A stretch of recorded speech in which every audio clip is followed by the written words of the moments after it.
Welcome to the Space Podcast series, Stories of Change. This is an AI-narrated podcast series inspired by authentic curriculum redesign and institutional learning cases.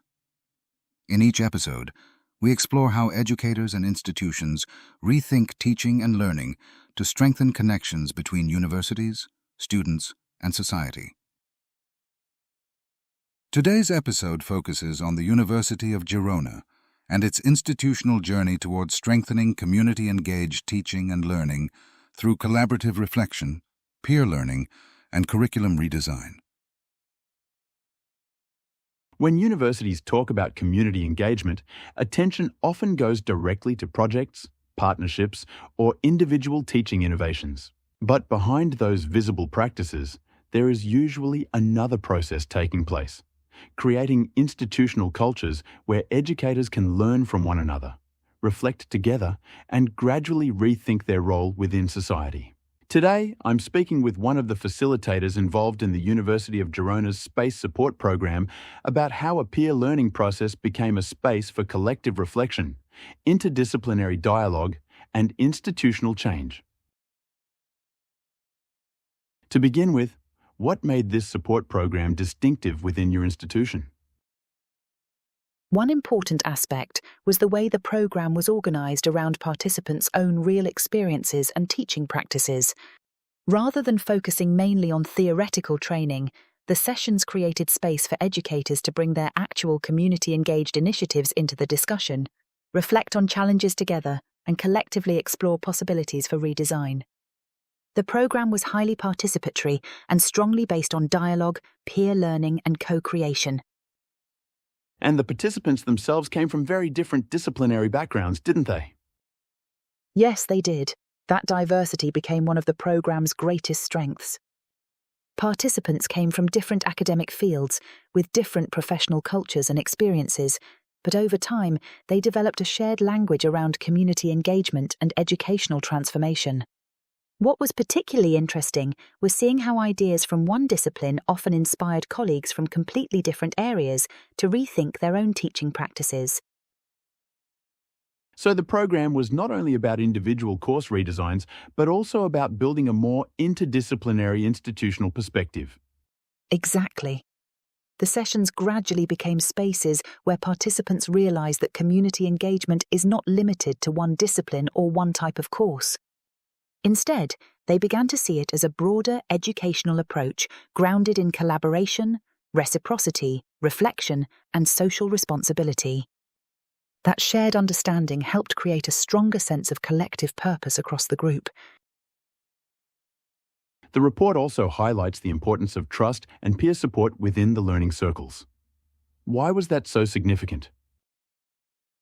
Because meaningful reflection requires openness and vulnerability. From the beginning, the facilitators worked carefully to create a climate of trust through creative activities, autobiographical narratives, and collaborative exercises. Participants openly discussed the difficulties they faced in implementing community-engaged practices, including institutional barriers, workload pressures, sustainability concerns, and the complexity of working with community partners. Over time, the group became a genuine peer learning community rather than simply a training program. And were there visible effects beyond the individual participants themselves?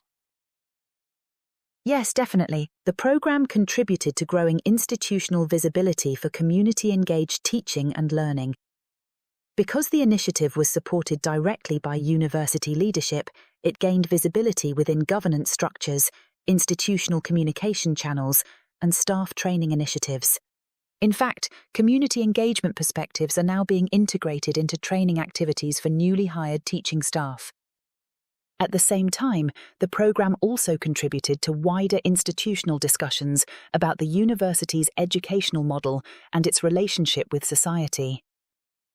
At the same time, the report speaks quite honestly about some ongoing challenges.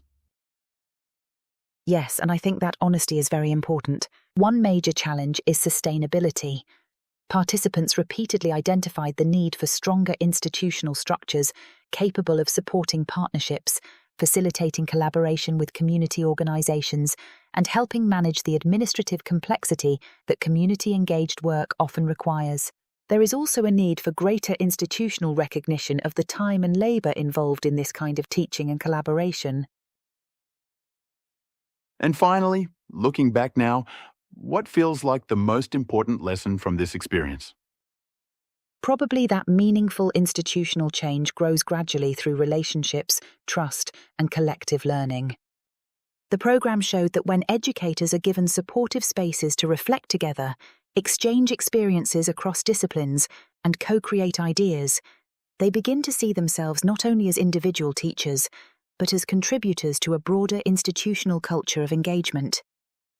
And perhaps most importantly, we learned that community engagement becomes sustainable only when it is recognised not as an additional activity, but as part of the university's identity itself.